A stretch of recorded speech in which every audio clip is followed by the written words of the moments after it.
Imagine this. Every month may deduction ka sa sweldo mo. Tapos minsan, inisip mo, sayang naman, bawas na naman sa sweldo ko. Pero what if sabihin ko sa inyo na one day, those same deduction can actually help you during one of the biggest moments or hardest situation in your life. So before you complain about deduction, watch this first. Hi everyone, welcome back to my channel. This is Tintin.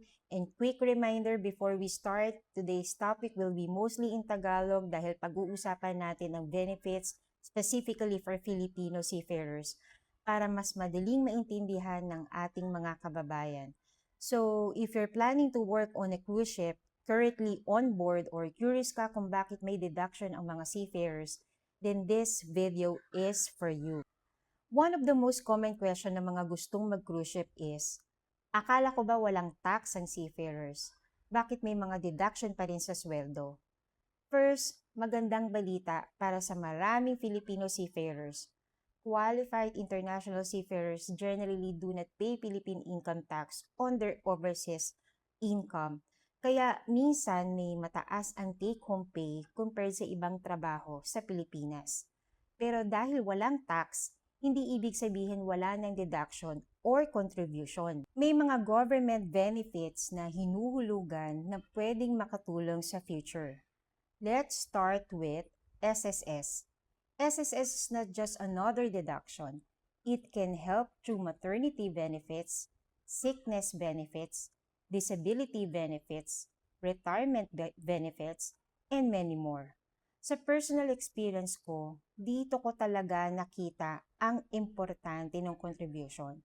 Noong nabuntis ako habang on board, nakatanggap ako ng benefits mula sa SSS at malaking tulong talaga iyon sa akin. Minsan habang nagtatrabaho tayo, iniisip natin, bawas na naman sa sweldo. Pero kapag dumating yung panahon na kailangan mo na siya, doon mo mararamdaman na importante siya. Bukod dyan, may mga loan benefits din ng SSS.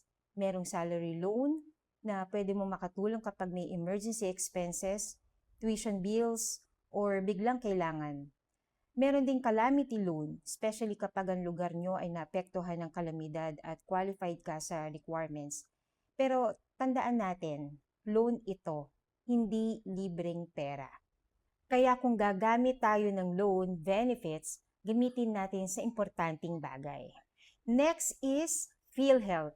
PhilHealth helps with medical expenses and hospitalization. Sa personal experience ko rin, nakatulong siya dahil nagkaroon ako ng deduction sa hospital bills at doctor fees. Hindi man niya sagutin lahat ng expenses, malaking tulong pa rin sa overall gastos. Especially kapag bigla ang medical expenses ang dumating. Next is Pag-ibig. Pag-ibig helps through savings and housing programs. At totoo lang, maraming seafarers ang nakapagpatayo o nakabili ng bahay dahil sa Pag-ibig. Yung iba nagsimula sa simpleng pangarap lang, magkaroon ng sariling bahay para sa pamilya at unti-unti nila yung naabot. Pero marami ring hindi nakakaalam na ibang benefits nito. Pag-ibig loyalty card, hindi lang ito simpleng ID. Pwede itong magkaroon ng discounts and perks sa partner establishment tulad ng pharmacies, restaurants, groceries, hospitals, at iba pang services. So kung meron ka nito, wag mo lang itabi. Maximize it. And another thing na gustong-gusto ng maraming OFW at seafarers, MP2. MP2 is a voluntary savings program under Pag-ibig kung saan pwede kang mag-save ng extra on top of your regular contribution. Maraming seafarers ang gumagamit ito para sa future plans nila. Emergency fund, business, bahay o savings para sa pamilya. Instead na lahat ng sweldo, diretso gastos, may iba nang nagtatabi habang on board. Now, gusto ko rin i-share ito dahil baka hindi ito alam ng iba. If your contract is only 6 months, 7 months, or 8 months, usually active ang payroll deductions habang employed ka on board. Kapag bumaba ka na for vacation at natapos ang contract mo, Kadalasan, humihinto ang regular payroll deduction dahil wala ka ng active contract.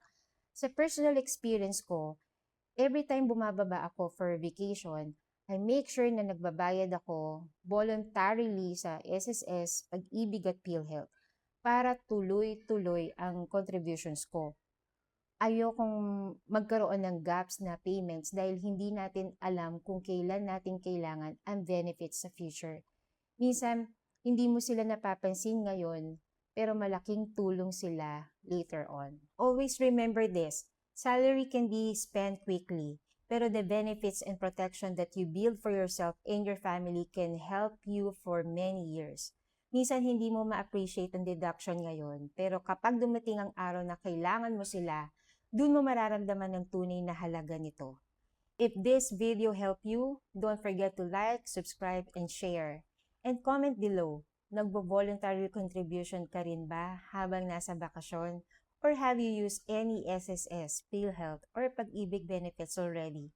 See you in the next video and stay safe everyone!